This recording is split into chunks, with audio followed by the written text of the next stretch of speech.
नमस्कार, मैं वसंत रावल ज्योतिष विद्या ज्ञान चैनल के अंदर आज मैं आपको बताने आया हूं कर्क लग्न की कुंडली के अंदर धन योग कैसे देखा जाता है। कर्क लग्न की कुंडली के अंदर आज मैं आपको 17 प्रकार के अलग अलग नियम बताने आया हूं और इन नियमों के आधार पर हम लोग ये सुनिश्चित करते हैं कि व्यक्ति को धन सुख कैसा प्राप्त होगा, अच्छा प्राप्त होगा या नहीं होगा। तो आइए शुरू करते हैं। कुंडली के अंदर अगर यहां पे 4 नंबर लिखा हो तो समझ जाना ये कर्क लग्न की कुंडली है। अभी हम नियम शुरू करते हैं। पहला नियम, कर्क लग्न की कुंडली के अंदर धन स्थान के अंदर सूर्य स्वगृही होकर बैठा हो तो प्रबल धन योग बनता है। और जब भी सूर्य की महादशा, अंतरदशा, प्रत्यंतर दशा आती है तब धन का लाभ होता है। दूसरा नियम, कर्क लग्न की कुंडली के अंदर धनाधिपति सूर्य दशम भाव के अंदर उच्च राशि में बलवान होकर बैठा हो और हाँ, यहां पे सूर्य दिग्बली भी होता है। तो फिर से कहूंगा, धनाधिपति सूर्य दशम भाव के अंदर उच्च का होकर बलवान होकर बैठा हो तो ऐसे व्यक्ति को जब भी सूर्य की महादशा, अंतरदशा, प्रत्यंतर दशा आती है तो निश्चित तौर पे धन लाभ होता है। तीसरा नियम, धनाधिपति सूर्य प्रथम भाव के अंदर उच्च के गुरु के साथ अंशात्मक युति करके बैठा हो तो बहुत प्रखर धन योग बनता है, क्योंकि यहां पर गुरु उच्च का होकर हंस योग नामक पंच महापुरुष राजयोग बनाता है और प्रथम भाव के अंदर सूर्य को कारक माना गया है। तो यहां पे प्रबल धन योग बनता है। क्यों?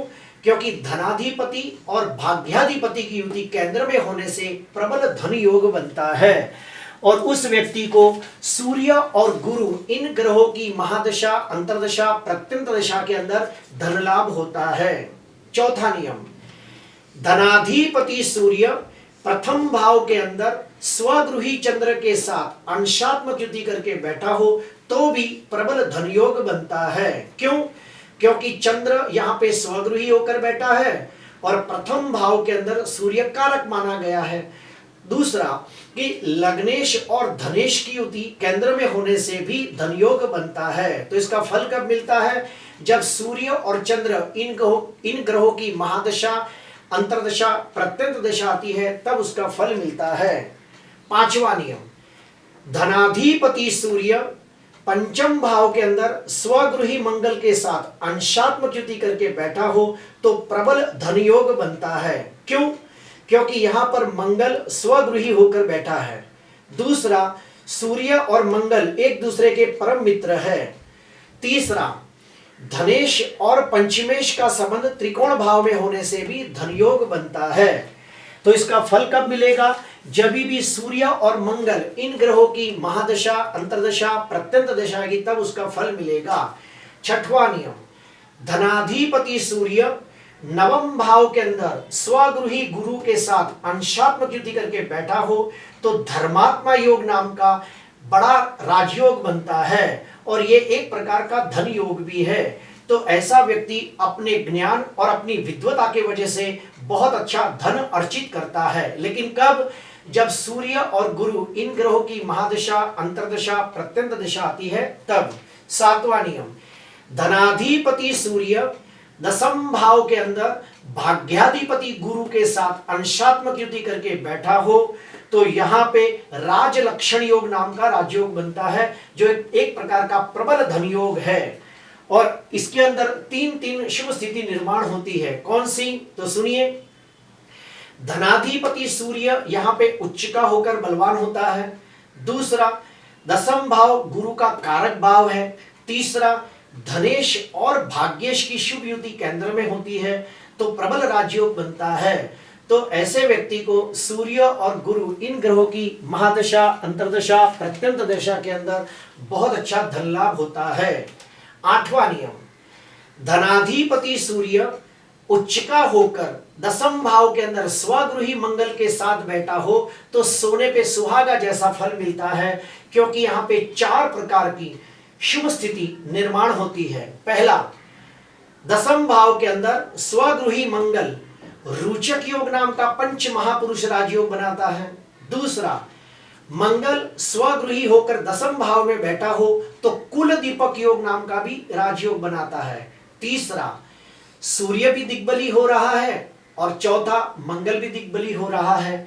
तो यहां पे सोने पे सुहागा जैसा फल मिलता है और ऐसे व्यक्ति को सूर्य और मंगल इन ग्रहों की महादशा, अंतर्दशा, प्रत्यंत दशा के अंदर बहुत अच्छा धन लाभ होता है। 9वां नियम, लग्नेश और धनेश, फिर से कहूंगा, लग्नाधिपति चंद्र और धनाधिपति सूर्य ये दोनों ग्रहों की युति भाग्य भाव में होती हो तो भी प्रबल धन योग बनता है। 10वां, लग्नेश चंद्र धन स्थान के अंदर स्वगृही सूर्य के साथ अंशात्मक युति करके बैठा हो तो भी प्रबल धन योग बनता है। 11वां नियम, लग्नेश चंद्र और धनेश सूर्य का आपस में परिवर्तन योग बनता हो तो भी प्रबल धन योग बनता है। 12वां नियम, धनेश सूर्य और भाग्याधिपति गुरु, फिर से बोलता हूं, धनाधिपति सूर्य और भाग्याधिपति गुरु का आपस में परिवर्तन योग बनता हो तो भी प्रबल धन योग बनता है।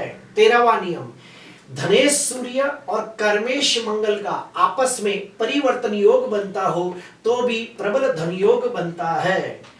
14वां नियम, भाग्येश गुरु और कर्मेश मंगल, फिर से बोलता हूं, भाग्येश गुरु और कर्मेश मंगल की शुभ युति धन स्थान में होती हो तो भी प्रबल धन योग बनता है। 15वां नियम, भाग्याधिपति गुरु धन स्थान के अंदर स्वगृही सूर्य के साथ अंशात्मक युति करके बैठा हो तो राज लक्षण योग नाम का बड़ा राजयोग बनता है। 16वां नियम, धनेश सूर्य 12वें भाव के अंदर स्वगृही बुध के साथ अंशात्मक युति करके बैठा हो तो ऐसा व्यक्ति जन्म स्थान से दूर जाके या विदेश जाके बहुत धन कमाता है और उसका लाभ कब होता है? सूर्य और बुध की महादशा, अंतर्दशा, प्रत्यंत दशा के अंदर। 17वां नियम, लग्नाधिपति चंद्र चतुर्थ भाव में दिग्बली होकर बैठा हो और धनाधिपति सूर्य दसम भाव में उच्च का होकर बैठा हो और दोनों एक दूसरे के सामने हो तो प्रबल धन योग बनता है। अभी हम लोग अशुभ के बारे में जानेंगे, तो सुनिए अशुभ फल कैसे मिलता है। धनाधिपति सूर्य चतुर्थ भाव के अंदर नीच राशि में निर्बल होकर राहु के साथ युति करके सूर्य ग्रहण योग नामक अशुभ योग बनाता हो तो ऐसे व्यक्ति के जीवन में बार बार धन हानि के योग बनते हैं। दूसरा, धनाधिपति सूर्य राहु के साथ युति करके ग्रहण योग बना के 6वें, 8वें, 12वें भाव में बैठा हो तो भी ऐसे व्यक्ति के जीवन में बार बार धन हानि के योग बनते हैं। अगर मान लो हमें पता चल जाता है कि इसकी कुंडली में धन हानि के योग है तो उसे कौन से उपाय करने चाहिए? तो सुनिए, पहला उपाय, महालक्ष्मी मंत्र का अनुष्ठान करना चाहिए।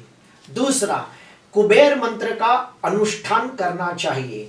तीसरा, कनक धारा स्तोत्र का पाठ करना चाहिए। चौथा, श्री सूक्त का पाठ करना चाहिए। पांचवा, वैभव लक्ष्मी का व्रत करना चाहिए। और हाँ, मेरे 3 वीडियो पहले बन चुके हैं, उसके नाम बोल देता हूं। महालक्ष्मी मंत्र का अनुष्ठान कैसे करें, कुबेर मंत्र का अनुष्ठान कैसे करें और कर्क लग्न के राजयोग, ये तीनों वीडियो आप देखकर और भी ज्यादा डीप नॉलेज हासिल कर सकते हो। क्योंकि मैंने मिथुन का कर्क लग्न की कुंडली के अंदर जो राजयोग बताए हैं वो करीबन 28 प्रकार के राजयोग बताए हैं, वो भी एक प्रकार के धन योग होते हैं। प्रिय दर्शकों, आज के लिए बस इतना ही। आपको अच्छा लगा हो तो जरूर लाइक करना, सब्सक्राइब करना। नमस्कार।